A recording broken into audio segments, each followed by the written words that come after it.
औज़ुबिल्लाहिमिनश्शैतानिर्रजीम बिस्मिल्लाहिर्रहमानिर्रहीम अस्सलामु अलैकुम वरहमतुल्लाहि वबरकातुहू। तारिकिया जहांगीरिया रूहानी सेंटर के प्लेटफॉर्म से ग़ुलाम नबी तारिकी आपके खिदमत में हाजिर है एक नई वीडियो के साथ। उम्मीद है आप सब खैरियत से होंगे। अभी 2-4 दिन पहले मैंने एक वीडियो में जो सवालात के जवाबात देते हुए ये कहा था कि आप अगर किसी पीर साहब से मुरीद हैं और दूसरे सिलसिले के किसी पीर साहब से या किसी बुज़ुर्ग से आप इजाज़त लेकर कोई अगर अमल करते हैं या किसी अमल की ज़कात अदा करते हैं तो उसके लिए आपको अपने शेख से, अपने पीर साहब से इजाज़त लेना ज़रूरी है, फिर ही वो अमल आपका कारआमद होगा। ठीक है, तो उसको देखने के बाद कई लोग जो हमसे जुड़े हुए हैं यूट्यूब चैनल के ज़रिए, तो उनके बहुत सारे लोगों के ये सवालात आए कि अगर हम अपने पीर साहब से इजाज़त नहीं ले सकते, वो हमसे दूर हैं, हमारी मुलाकात नहीं होती, तो क्या हमने जितने वज़ाइफ पढ़े हैं या जितने अभी तक हमने ज़कात अदा की है, क्या वो कारआमद नहीं होगी या उसका हमें फ़ायदा नहीं हुआ या वो सब बेकार चला गया। तो उसके लिए मैं आपसे ये कहना चाहूँगा कि सबसे पहले अगर आप अपने शेख साहब से, मतलब अपने पीर साहब से इजाज़त नहीं ले सकते, आपकी मुलाकात उनसे नहीं होती, वो आपसे दूर हैं और ज़िंदा हैं, ये भी ज़रूरी है कि ज़िंदा हैं। अगर वो ज़िंदा नहीं है तो वह बात एक अलग है, वो तो फिर आप उनसे इजाज़त ले ही नहीं सकते।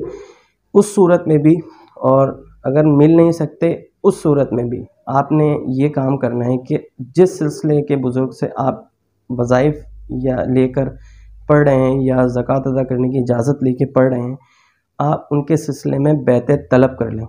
ठीक है, आप मुरीद अपने ही पीर साहब से रहेंगे, लेकिन आप तालिब हो जाएं उन बुज़ुर्ग से, उन पीर साहब से जिनके सिलसिले से आप वज़ाइफ लेके पढ़ रहे हैं। ठीक है, अगर मियाँ हुज़ूर फरमाते हैं अगर आप तालिब नहीं होते उस सिलसिले से जिससे आप वज़ाइफ लेके पढ़ रहे हैं और अपने शेख साहब से भी आपने, अपने पीर साहब से भी आपने इजाज़त नहीं ली, और अगर आप तालिब नहीं हैं तो आपका अमल करना बेकार है, वो आपको कोई फ़ायदा नहीं देगा। ठीक है, उसके लिए आपको बैत तलब करना, तालिब होना ज़रूरी है, एक बात। और अगर आप तालिब नहीं हैं तो फिर आपको वो कोई फ़ायदा नहीं देगा। तो जितने लोगों ने भी ऐसे वज़ाइफ पढ़े हैं और उनको चाहिए कि वो उस सिलसिले के पीर साहब से जो है वो बैत तलब हासिल करें, और जब वो बैत तलब हासिल कर लेंगे तो इंशाअल्लाह ताला जो उन्होंने ज़कातें अदा की हैं या जो अमाल वो पढ़ते हैं उसका फैज़ भी उनको जारी हो जाएगा। ठीक है, और इसमें एक बात आपको ये बताता चलूँ कि कई लोग ऐसे हैं जो पहले ही किसी सिलसिले से मुरीद ही नहीं होते और उस सिलसिले से भी मुरीद नहीं होते जिनसे वो वज़ाइफ लेके पढ़ रहे होते हैं, तो उनके लिए तो ये रियायत है कि वो किसी पीर साहब से मुरीद ही नहीं है। तो किसी भी वज़ाइफ के पढ़ने के लिए या ज़कात अदा करने के लिए मुरीद होना ज़रूरी नहीं होता कि आप किसी से मुरीद होंगे तो ही आपको आप वज़ाइफ पढ़ सकते हैं या आप किसी अमल की ज़कात अदा कर सकते हैं, ऐसा नहीं है। ये शर्त उनके लिए है जो पहले ही किसी सिलसिले से मुरीद हैं, वो अपने शेख से इजाज़त लेंगे दूसरे सिलसिले के वज़ाइफ पढ़ने के लिए। ठीक है, किसी और से इजाज़त लेने के लिए अगर नहीं ले सकते तो मैंने आपको बता दिया है कि उसका दूसरा रास्ता ये है कि आप उन पीर साहब से बैत तलब हासिल करें, ताकि आपको जो आपने अमल पढ़े हैं, जो आपने ज़कातें अदा की हैं, वो आपकी ज़ाया ना जाएँ।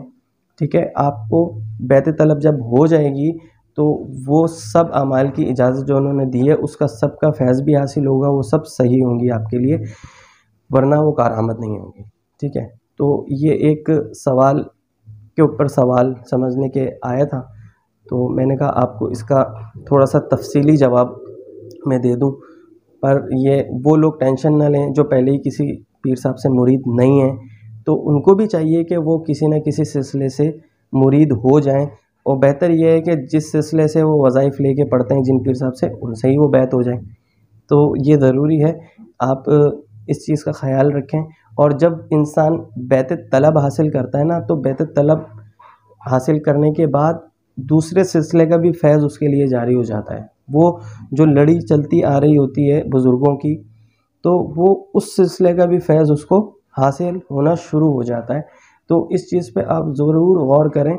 आप जो है ना बैत तलब हासिल करें। अब तो बहुत आसान हो गया है, मीडिया का दौर है। आप अगर बिलफ़र्ज़ हमारे सिलसिले से वज़ाइफ़ लेके पढ़ते हैं, आप किसी के भी मुरीद हैं, तो कोई मसला नहीं है। आप खानकाह के नंबर्स पे राब्ता कर सकते हैं मियाँ हुज़ूर से बैत तलब हासिल करने के लिए। अगर आप मियाँ हुज़ूर से बैत तलब हासिल कर लेते हैं, तो इंशाअल्लाह ताला आप हमारे सिलसिले के जितने वज़ाइफ़ हैं वो सब इजाज़त लेके आप पढ़ सकते हैं। उसका फैज़ आपको इंशाअल्लाह हासिल होगा। उम्मीद है आप बात समझ गए होंगे। मिलूँगा आपसे अगली वीडियो में। अस्सलामु अलैकुम व रहमतुल्लाहि व बरकातुहू।